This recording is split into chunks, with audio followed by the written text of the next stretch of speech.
You guys love this country? All right, I'm going to tell you guys, I'm going to start with a little story here. Now, by the way, I'm not a boomer, so this is not a boomer story, but it may feel like a boomer story. I'm going to tell you a story about a dad. He's got two kids. They're twins. And on their birthday, the dad decides he's going to take care of business because you see, one of the kids is always a pessimist. You've been around kids like this? No matter what you see, they always see the dark side. They're always complaining. Right? That's how one of the boys was. And the other one was always the optimist. He's the one that people want to hang around with, always excited, always sees the positive. But the dad thought, you know, these two extremes, he's got to kind of bring them to the middle.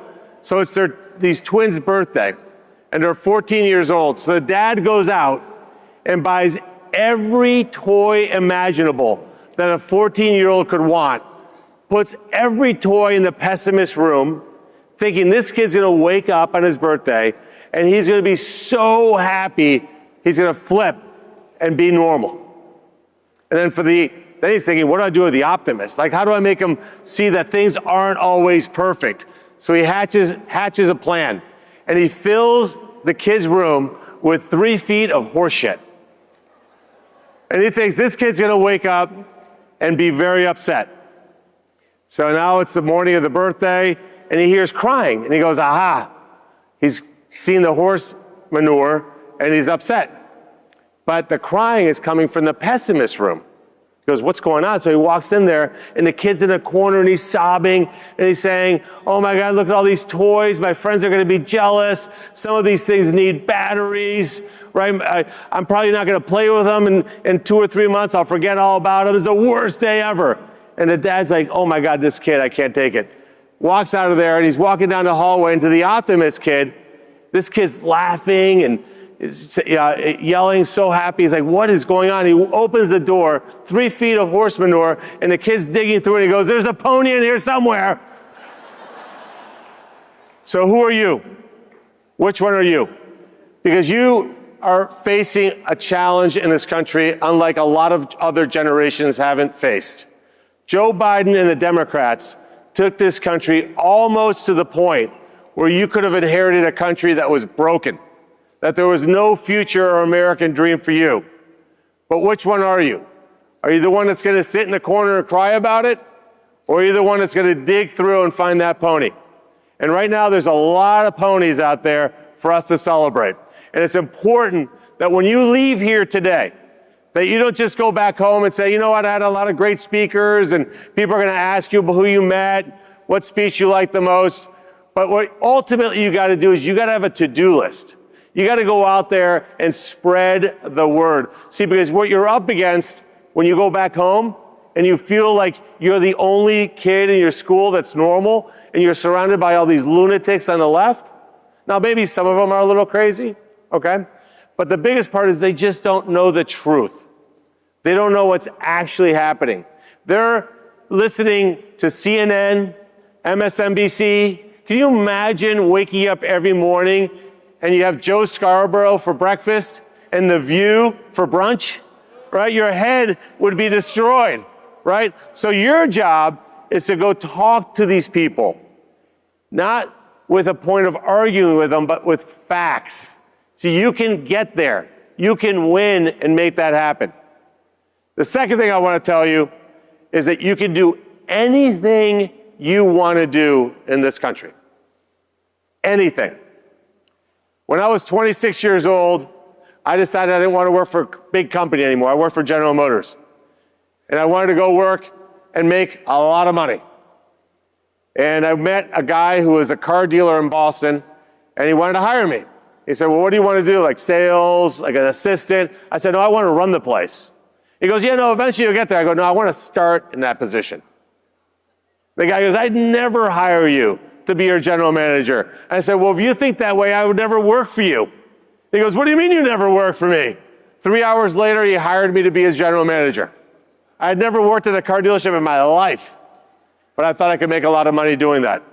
12 years later, we grew from 5 dealerships to 55. I was making more money than I could ever imagine in my life. And I get a phone call from a guy you may know, Roger Penske. You see these big trucks that say Penske? And he says, hey, I heard you're a pretty smart guy. I've got this dealership in Cleveland, Ohio. It loses a fortune. It doesn't sell any cars. It's terrible in every way possible. I'd like you to buy it. And I'm like, well, that sales pitch, you would turn that down, right? I took every cent I had in my life, every cent I didn't have in my life, moved my 4 kids and my wife to buy that little dealership. And I knew that if I lived in a world in which I was extremely successful, that I could get through the tough times. So the day that we're closing on a deal, the showroom was filled with people. I'm like, this is gonna be great. Look at all the customers. We've finalized the transaction. Every cent I have in my life is long gone. My sister lent me her kids' college tuition money. I'd maxed out my credit cards. I'm thinking, look, but I got customers. And then when we were done, everybody left. I didn't realize they all worked for Penske. They were all there for the closing. There was nobody there. And on the last thing I remember that day is one of the executives turning around and going, good luck doing nothing all day. I was either gonna succeed or I was gonna go broke. We took that dealership, made it the largest seller of luxury automobiles anywhere in the entire central United States. I then built 14 more dealerships. Over the next 10 years, we did $1 billion in revenue. And then my youngest son came home one day and said, Dad, I got one word for you. I said, Kevin, what's that? He goes, Bitcoin. I go, what the hell is Bitcoin? He goes, don't ask any more questions. Take all your money, put it in Bitcoin. By the way, it's 2014. I should have listened to him. I got on the phone with my financial guy as a joke, say, hey, let's put all of our money in Bitcoin. Well, don't do that. But you know, this blockchain technology is interesting. I said, really? I go to a different room. 2 hours later, I decide I'm going to sell all 15 dealerships. I'm going to risk it all again, start a company that uses blockchain to make the car titling process digital. So we're going to use new technology to sell government something they've never done before, which is to save a ton of money, doing things more efficiently with an unproven technology that nobody on earth has ever done. We did that. The company is now extraordinarily successful. I sold it to Stephen Cohen. He bought my shares. And I did that because I said one day, I'm sick of watching these completely inept politicians go to Washington, D.C. They have no idea what they're doing, and they're destroying this country. So if I can't find the person to do it, I'm going to do it myself. So I hired some political people and said, hey, what would it take to run for Senate? They said, run for Senate? Like, no, it's not how it works. You got to run for like mayor, then state rep. And I go, no, I'm not going to do any of that. I said, I just want to run for the United States Senate. And they said, well, you can't really do that. It doesn't work that way. So they said, let's do a poll. And they came back with a poll, and they said, it's really bad news. I go, what do you mean? They said, well, you're at 4% statewide. And I said, well, that's actually really good news. Like, I can't believe 4 out of 100 people know who I am in Ohio. That's pretty incredible. Well, they said, well, the margin of error is 4%.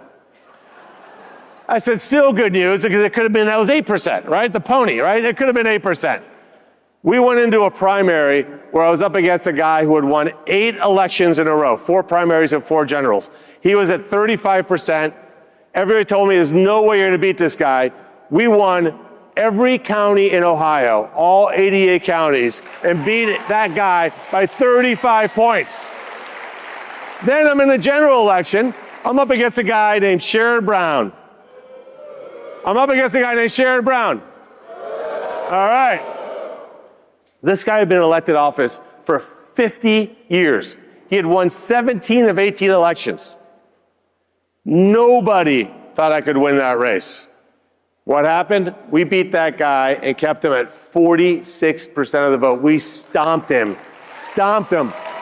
And I got to do the greatest thing ever. I got to do an acceptance speech that night. When I went out on national television, I looked right at the camera and I said, Chuck Schumer, you're fired, buddy. You're out as majority leader, because we took over the Senate as Republicans because of that race. And I say that to you, not to in any way brag about anything. This took a total team spirit. My point is to every single one of you, never, ever listen to people that you say that you can't do something here in this country. This is the greatest country on earth, period. And you can accomplish whatever you set your minds to. Never be boring. Never be ordinary. Never do what other people are doing.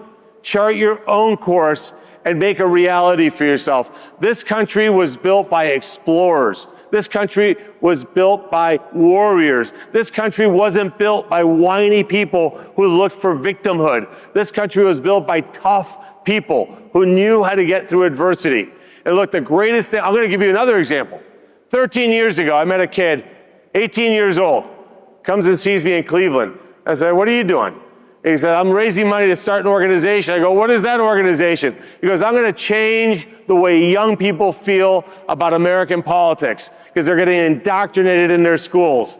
I said, really? What are you going to call it? He goes, Turning Point USA. Then I see Charlie now. I'm like, damn, you're an old man now. What happened to you? Right? So who's the next Charlie Kirk? Are they out there at the stage, out there in the audience? Who's the person that's going to make things happen?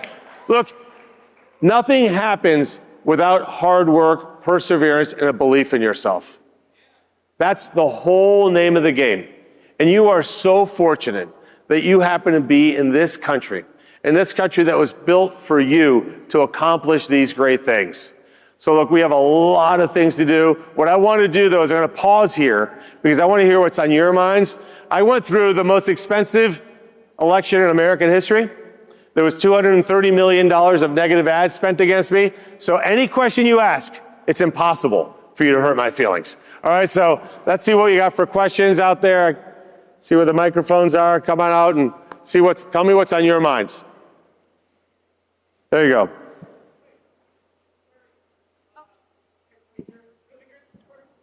Go ahead. Hi.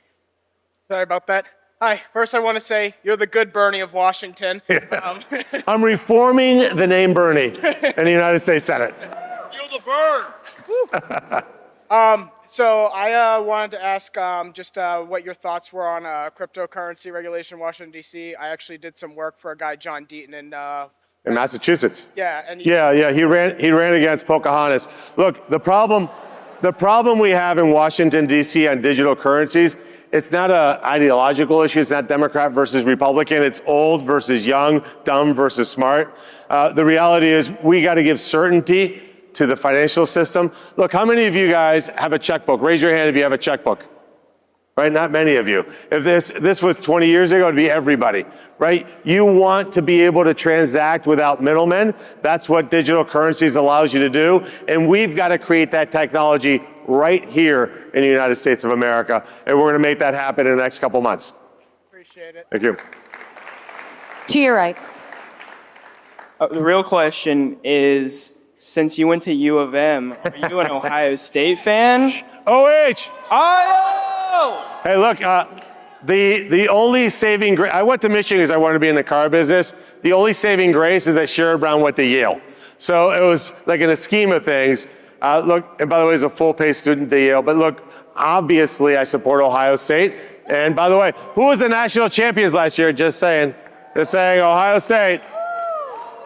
No. How did that work out in Notre Dame? All right.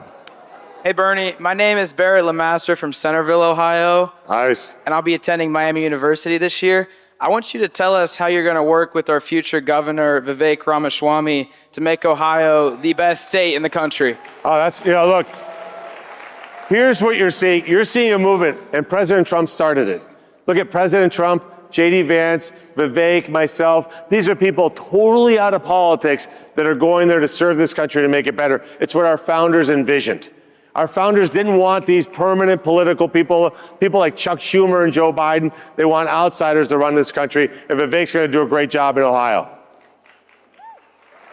How do we retake Massachusetts? Oof, Massachusetts.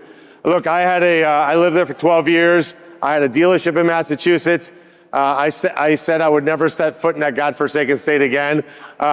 Look, it's going to require a total movement on your part to have people see the light. Look, Martha's Vineyard is the epicenter of Democrat politics today. People in Martha's Vineyard who think that they are smarter, more intelligent than everybody else. The heart of the Republican Party is working class Americans. So look, if you live in Massachusetts, come to Ohio. I don't know that it's possible for you to make that happen. Look, I'm out of time. Thank you for making this happen. Let's go out there and get something done. Thank you, Turning Point. Appreciate it. Thank you. Thank you.